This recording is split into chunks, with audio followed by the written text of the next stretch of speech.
चलिए बच्चों, तो ज़रा देखते हैं आपने क्या जवाब दिया। अगर अगर एसीटोन और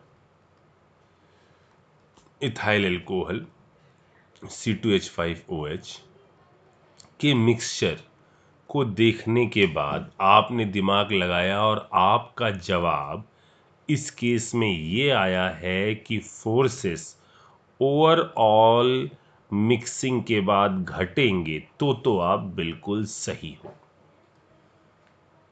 ठीक, देखो बच्चों, इस चीज को करने का एक सिंपल तरीका है। अगर उसको फॉलो करोगे तो कंफ्यूज नहीं होगे, वरना हमेशा ही कंफ्यूजन बना रहेगा। इसलिए इस चीज को जो मैं बोल रहा हूं उसको ध्यान से सुनिए। ठीक, पहली बात, अगर हाइड्रोजन बॉन्डिंग सेम टाइप के मॉलिक्यूल, ये कोई रूल नहीं है लेकिन इसको देखने का एक तरीका होगा। अगर हाइड्रोजन बॉन्डिंग सेम टाइप के मॉलिक्यूल में होगी, तो वो हाइड्रोजन बॉन्डिंग, यदि हाइड्रोजन बॉन्डिंग सेम टाइप के मॉलिक्यूल में है तो वो हाइड्रोजन बॉन्डिंग आपकी ज़्यादा इफेक्टिव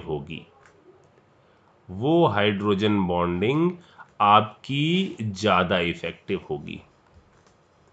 अगर आपने ये कॉन्सेप्ट दिमाग में बैठा लिया तो फिर आप कभी दिक्कत नहीं करोगे, वरना ऊल जलूल कॉन्सेप्ट आपके दिमाग में आते रहेंगे। क्या मैंने बोला कि यदि हाइड्रोजन बॉन्डिंग कहीं हो रही है और वो हाइड्रोजन बॉन्डिंग सेम टाइप के मॉलिक्यूल के बीच में है, तो वो हाइड्रोजन बॉन्डिंग आपकी ज़्यादा इफेक्टिव होगी। ठीक है, अब अगर ये चीज आपको समझ में आ जाएगी तो फिर आप गड़बड़ करना बंद कर दोगे। जैसे अब आप कैसे सोचो, देखो इसके अंदर नॉर्मल क्या, अब देखो ऐसे सोचो, देखो दोनों में हमने क्या कहा था, जब भी फोर्स पता करना हो तो आप क्या करो, जिसके पास बड़ा फोर्स है उस पर पहुंचो। इसके पास बड़ा फोर्स था, इसमें हाइड्रोजन बॉन्डिंग लग रही थी, इसके अंदर कुछ डाइपोल डाइपोल का इंटरेक्शन लग रहा था। जब आप इन दोनों सॉल्यूशन को मिक्स कर दोगे तो हमने क्या कहा, आपको जहां पर ज्यादा स्ट्रांग फोर्सेस लग रहे हैं उस पर होने वाले असर को देखना है। ठीक है, जब दोनों को आप मिक्स कर दोगे तो सबसे सबसे भयंकर फोर्स कौन, ये वाला। जब आप मिक्स कर दोगे तो इस एथेनॉल के जो मॉलिक्यूल्स थे सॉल्यूशन के अंदर, इस मॉलिक्यूल के बीच बीच में क्या चीज आ जाएगी, ये आपका एसीटोन के मॉलिक्यूल आ जाएंगे। ये एसीटोन के मॉलिक्यूल आने से ये जो ब्लू वाले हैं, इन ब्लू वाले को आप मानो ये C2H5 वाले हैं। ठीक है, जब ये C2H5OH वाले जब ये बीच बीच में आ जाएंगे तो इनके बीच की डिस्टेंस जो है वो क्या हो जाएगी, बढ़ जाएगी, जिस कारण से C2H5OH में होने वाली हाइड्रोजन बॉन्डिंग पहले की तुलना में डिक्रीज कर जाएगी, जिससे फोर्सेस भी पहले की तुलना में डिक्रीज कर जाएंगे। ठीक, अब मैंने ये वाली लाइन क्यों लिखवाई, क्योंकि मुझे पता है कि जो मैं चीज़ बोल रहा हूँ, मैंने ऐसा तो है नहीं कि ये लाइफ में पहली बार बोली होगी। मुझे पता है कि मैं कई बार ये चीज़ें बोल चुका हूँ और यहाँ पर बच्चों को एक खास चीज़ समझने में दिक्कत आती है। बच्चे ये सोचते हैं कि सर जो हमने ये एसीटोन मिलाया है, मे बी ये भी हाइड्रोजन बॉन्डिंग करने लग जाए।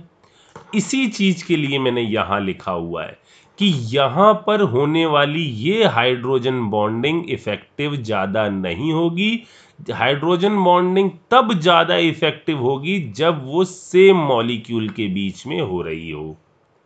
इस कारण से ये जो सॉल्यूशन बना है उसके अंदर नेट में फोर्सेस जो हैं वो वीक हो जाएंगे।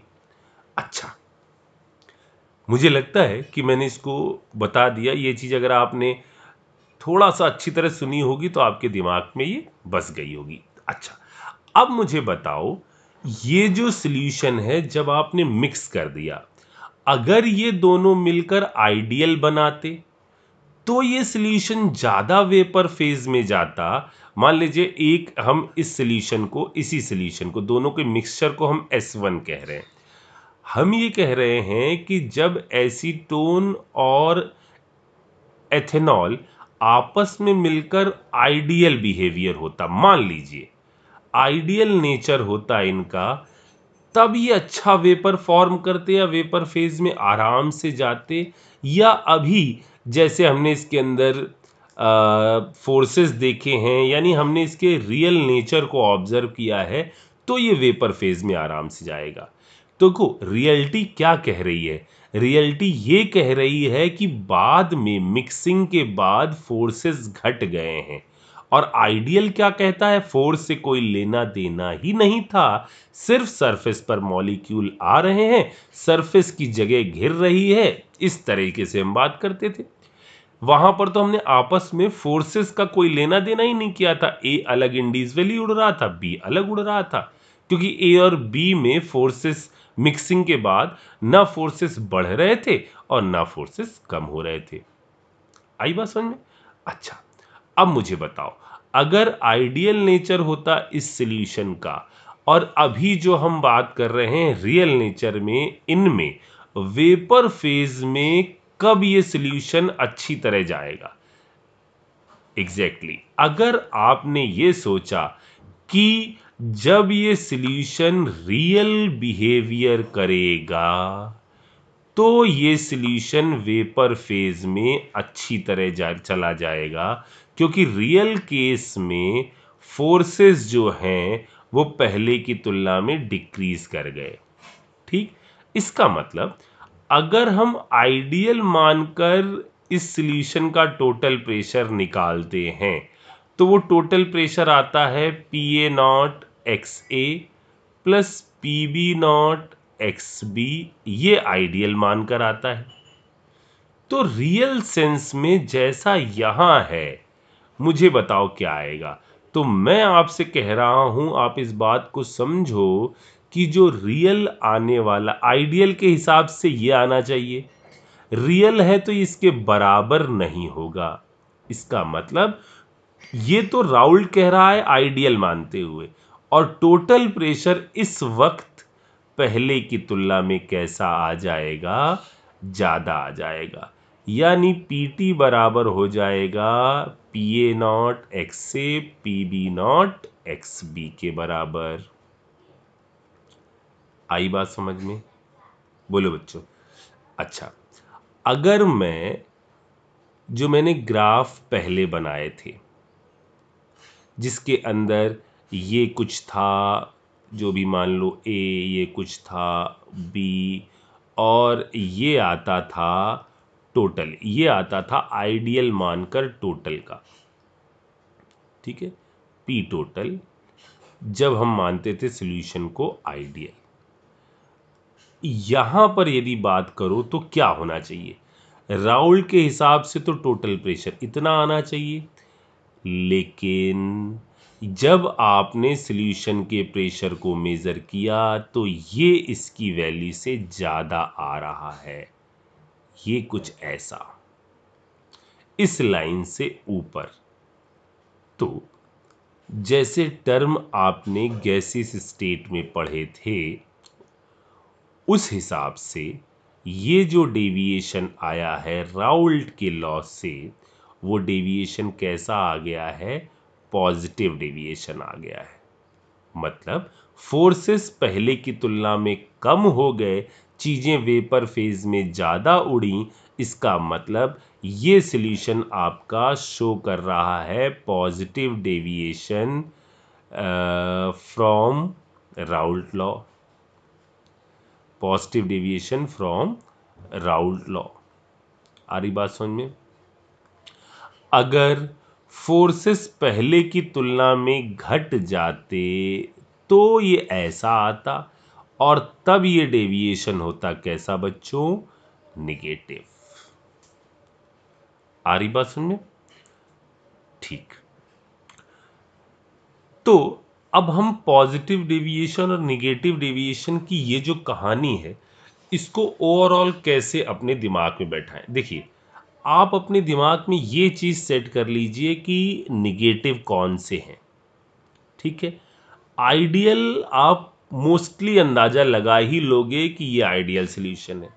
आप यदि निगेटिव और सेट कर लो अपने दिमाग में, तो आप हमेशा बता दोगे कि पॉजिटिव कौन, निगेटिव कौन और आइडियल कौन, ठीक। निगेटिव डेविएशन देखने का बिल्कुल सिंपल सा तरीका है। जब कभी भी आप एसिड और बेस को मिक्स करोगे, जब कभी भी मिक्सिंग हो रही है एसिड और बेस की, आपने एसिटिक एसिड और ले लिया, मान लीजिए एनिलीन ले लिया, इसको मिक्स कर दिया, इस टाइप की चीज़ों को जब आप मिक्स कर दोगे, एसिड बेस जब भी कभी मिक्स किए जाएंगे, तो आपको पता है एसिड बेस एक दूसरे को न्यूट्रलाइज करना चाहते हैं, ये एक दूसरे की तरफ अट्रैक्ट करते हैं, ठीक, एक दूसरे को की तरफ अट्रैक्ट होते हैं। तो जब भी एक पार्ट ऐसा जिसका नेचर एसिडिक हो, दूसरा पार्ट ऐसा जिसका नेचर बेसिक हो, तो ऐसी चीज़ों की मिक्सिंग में डेविएशन हमेशा ही कैसा आएगा, निगेटिव आएगा। पहली बात ये सुन लो, ठीक। सर इसके एग्जाम्पल अभी बताता हूँ, ठीक। दूसरी बात, जब कभी भी आप एसिड हो और उसको पानी में मिलाओ, तो इसमें भी एसिड क्या होना चाहता है, डिसोशिएट होना चाहता है। डिसोशिएट के लिए क्या करता है, वाटर आके इसको चारों तरफ से घेरता है, यानी इस कंडीशन में भी डेविएशन कैसा होगा, निगेटिव। तो ऊपर वाले केस में डेविएशन कैसा है, निगेटिव। नीचे वाले केस में भी डेविएशन कैसा हो जाएगा, निगेटिव डेविएशन हो जाएगा, ठीक। इतनी बात समझ में आ गई कि डेविएशन कहाँ कहाँ पर निगेटिव आ रहा है, ठीक है। अच्छा, अब यदि आप यहां पर दो एक केस को अपने दिमाग में बैठा लें, ठीक है। उन केसेस में है, एक है आपका तीसरा। अच्छा सर, ये निगेटिव डेविएशन कैसे होता होगा, पॉजिटिव का तो आपने एग्जांपल बता दिया, निगेटिव का एग्जांपल क्या होगा। तो निगेटिव का एग्जाम्पल क्या होगा, ये मैं बताता हूं अभी आपको, ठीक है। क्योंकि यहां तक हमारे टोटल जो वीडियोस हैं वो बढ़ जाएंगे, अपलोडिंग में दिक्कत होगी, इसको मैं अभी देखता हूं, ठीक है बच्चों। ओके, इतनी चीज से क्या सीखा, इतनी चीज से हमने ये जनरल आइडिया लगा लिया कि अगर कहीं फोर्सेस बहुत ज़्यादा हैं, उसके अंदर इसको मिला दो, बहुत ज़्यादा हमेशा ही हाइड्रोजन बॉन्ड, कहीं हाइड्रोजन बॉन्ड है, ठीक, और आपने उसके अंदर कोई चीज़ मिला दी, तो उसमें मिक्स होते वक्त उसकी हाइड्रोजन बॉन्डिंग जिसको हमने इफेक्टिव कहा है, वो कमज़ोर पड़ जाती है, जिस कारण फोर्सेस जो हैं वो नेट में वीक हो जाते हैं। अगर फोर्सेस नेट में वीक हो जाते हैं, तो डेविएशन कैसा होता है, पॉजिटिव। और यदि फोर्सेस खुदा न खास्ता स्ट्रांग हो जाएं, तो वो डेविएशन कैसा होगा, निगेटिव डेविएशन होगा, ठीक है। चलो मैं यहाँ पर थोड़ा सा, अभी तो टाइम है, मैं यहाँ पर एक इस चीज़ को एक्सप्लेन कर देता हूँ, एक छोटे सी। अच्छा, हमने क्या कहा, इन चीज़ों को आप ऐसे रखो, आइडियल आप पहचान लोगे। आइडियल कैसे पहचानोगे, जिसमें सेम टाइप के, जैसे इथाइल आयोडाइड हो गया, और इथाइल ब्रोमाइड हो गया, CCl4 हो गया, SiCl4 हो गया, मतलब वो सॉल्यूशन जिसके अंदर आपको कुछ सेम सेम सा दिखता रहेगा, सेम टाइप की चीज़ें दिखती रहेंगी, वो आपका आइडियल की कंडीशन आ जाएगी। अब आकर आप निगेटिव डेविएशन दिमाग में बैठा लें, तो इसके अलावा हर डेविएशन क्या हो जाएगा, पॉजिटिव, ठीक। हमने क्या कहा, जब भी एसिड बेस आप मिक्स करोगे, तो इनकी नेचुरल टेंडेंसी होती है एक दूसरे की तरफ आने की, यानी फोर्सेस बढ़ेंगे, यानी डेविएशन कैसा हो जाएगा, निगेटिव। जब आप पानी मिलाते हो तो वाटर भी क्या करता है, H को तोड़ने की कोशिश करता है, तो वाटर इसको चारों तरफ से सराउंड करता है। इस प्रोसेस में भी डेविएशन कैसा होता है, निगेटिव। ठीक। अच्छा, एक चीज और देखो यहां पर, मैं चलो 10 मिनट और 5 मिनट और ले लेता हूं। हमने कहा ये मैंने ले लिया एसीटोन, ठीक है। इस एसीटोन की मिक्सिंग मैंने कर दी क्लोरोफॉर्म के साथ, ये Cl, ये Cl, ये Cl, ठीक है। ये क्या है आपका, क्लोरोफॉर्म। देखो इसके अंदर भी क्या कोई हाइड्रोजन बॉन्डिंग है, नहीं। यहां पर भी क्या कोई हाइड्रोजन बॉन्डिंग है, नहीं। ना इसके अंदर हाइड्रोजन बॉन्डिंग है, ना इसके अंदर हाइड्रोजन बॉन्डिंग है। इसमें भी नहीं, इसमें भी नहीं। क्या हो अगर हम दोनों को मिक्स करें और उसके बाद इस सॉल्यूशन के अंदर आ जाए क्या, हाइड्रोजन बॉन्डिंग। तो ये केस होगा कौन से डेविएशन का, निगेटिव डेविएशन का। सर हमने तो ये सीखा है कि जब हाइड्रोजन जुड़ा होता है, फ्लोरीन, ऑक्सीजन, नाइट्रोजन, तब वहां पर होती है हाइड्रोजन बॉन्डिंग। यहां कैसे हो रही है हाइड्रोजन बॉन्डिंग, एग्जैक्टली ये जानेंगे अगले एपिसोड में। ओके।